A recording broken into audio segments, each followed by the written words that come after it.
Speak less, say more, the Stoic discipline of words. Epictetus. Nature gave you 2 ears and 1 mouth. The Stoics noticed that ratio, and they took it seriously. There is a saying passed down about Zeno, the founder of Stoicism, who is said to have told a young man who talked too much that we have 2 ears and 1 mouth so that we may listen more and speak less. Think about how strange that is today. We live in a world that rewards the loudest voice in the room, the fastest reply, the hottest take. But what if your words are costing you more than your silence ever could? Epictetus was born a slave. He knew what it meant to have no power over the world outside him, and yet total power over what he said and how he said it. In his handbook, the Enchiridion, he lays down a discipline of speech that sounds almost impossible to modern ears. Be silent for the most part, he says. Speak only what is necessary, and in few words. Do not fill the air with chatter about ordinary things, about gladiators and races and athletes and what everyone had for dinner. Do not swear oaths. Do not laugh loudly at everything, or at every little thing. And when you find yourself among people who talk carelessly, do not join in and do not compete to be heard.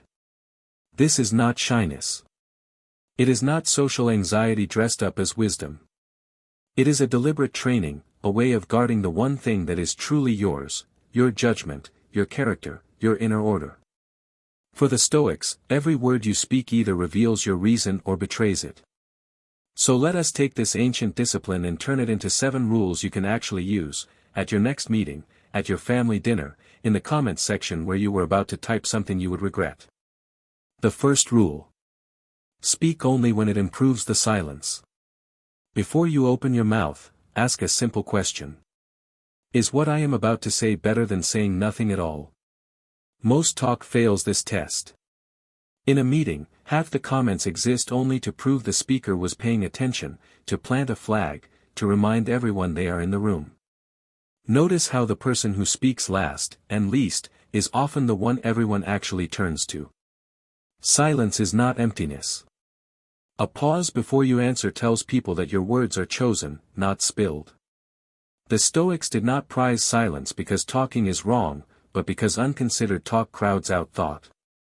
When you speak into a quiet room, let it be because you carry something worth the interruption. If it is not clearer, kinder, or more useful than the quiet, keep it. The silence was already doing its job. The second rule. Never gossip, because gossip is a confession of your own emptiness. When you talk about people who are not present, you are usually not describing them. You are describing yourself. Gossip is what fills a mind that has nothing better to hold. Picture the group chat that lights up the moment someone leaves the office, or the dinner table where an absent relative gets carved up between courses. It feels like connection. It is actually a leak. Epictetus warned his students away from idle talk about others precisely because it corrodes the one talking. Every person you diminish behind their back trains you to see smallness everywhere, including in the mirror. And here is the quiet cost: everyone who gossips with you knows, at some level, that you will gossip about them too. Refuse it, and you become rare. You become the person whose absence is safe. That trust is worth more than any story. The third rule. Praise sparingly and precisely. It sounds strange to ration praise, but think about what constant praise does. If everything is amazing, then nothing is. The person who calls every meal the best ever, every idea genius, every friend incredible, has emptied those words of meaning. Their approval costs nothing, so it is worth nothing. The Stoics valued accuracy above flattery. When you do praise, aim it. Do not tell your colleague they are brilliant. Tell them the way they reframed the problem in the third slide changed how you see it. Specific praise lands because it proves you were actually there, actually paying attention. Vague praise is just noise wearing a smile. And precise praise is honest, which is the whole point. You are not managing someone's feelings. You are telling the truth about something good, in a way they can trust.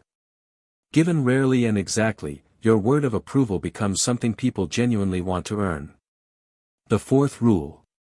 Do not argue to win. Most arguments are not about truth at all. They are about ego, about not backing down, about being seen to be right. Watch two people fight in the replies online. Nobody is listening. Each is just reloading. The Stoic goal is never victory over another person, it is agreement with reason. Epictetus taught that you cannot control whether someone accepts your point, only whether you hold your own position with clarity and calm. So the moment you feel the heat rising, the urge to crush rather than convince, you have already lost the real contest, the one inside you. Ask instead, what is true here? Can I say it once, plainly, and let it stand? You do not have to attend every argument you are invited to. Walking away from a fight you could win is not weakness. It is a man who values his peace above his applause. The fifth rule. Answer questions, do not perform answers. There is a difference between responding to what someone actually asked and using their question as a stage. You know the type. Ask them the time and they tell you how the watch was made. The Stoics prize directness because inflated speech is a kind of vanity, a way of dressing up the self while pretending to inform. In a meeting, answer the question that was asked, then stop. At dinner, when your child asks something simple, resist the urge to deliver a lecture. Give them the answer they can hold. Performing answers exhausts your listeners and hides your actual point inside a fog of self-display. Brevity is generous. It respects the other person's time and attention as things that belong to them, not to you. Say the true thing, say it plainly, and trust it to be enough. Usually it is more than enough. The sixth rule. Say the hard thing kindly, and say it once. Sometimes silence is cowardice. There are truths a friend needs to hear, a boundary that must be named, a mistake that has to be spoken aloud. The Stoic does not dodge these. But notice the two conditions. Kindly, because cruelty disguised as honesty is just cruelty. And once, because repeating a hard truth turns it into a weapon. You say the difficult thing clearly, without softening it into meaninglessness and without swinging it like a hammer. Then you let it go. Nagging is not honesty. It is control wearing honesty's clothes.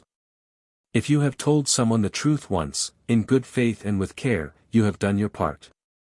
Whether they act on it is theirs to own, not yours. This is the discipline of speech at its hardest, caring enough to speak, and respecting enough to stop. The seventh rule. Let your life do the talking. Epictetus told his students not to announce their philosophy but to embody it. Do not tell people you are humble, or disciplined, or kind. Show them, and let them notice. He compared it to sheep, who do not bring their owners grass to prove how much they have eaten. They digest it and produce wool. In the same way, do not display your principles in speech. Digest them, and let them appear in your conduct. The loudest person about their values is usually the emptiest in practice. Talk is the cheapest currency there is. Anyone can claim anything online. But the person who simply does the right thing quietly, again and again, needs no announcement. Their life is the argument. So let your calm in a crisis, your fairness under pressure, your steadiness when others panic, say what your words never could. So here is the challenge. For one day, speak half as much. Notice how much you were saying that never needed to be said. Notice the arguments you did not enter, the gossip you let pass, the silence you left standing because it was already better than anything you had. The Stoics understood something we keep forgetting. Your words are not free. Every one of them spends a little of who you are. Spend them wisely, spend them rarely, and when you do speak, let it matter. Speak less. And somehow, you will find you have said far more.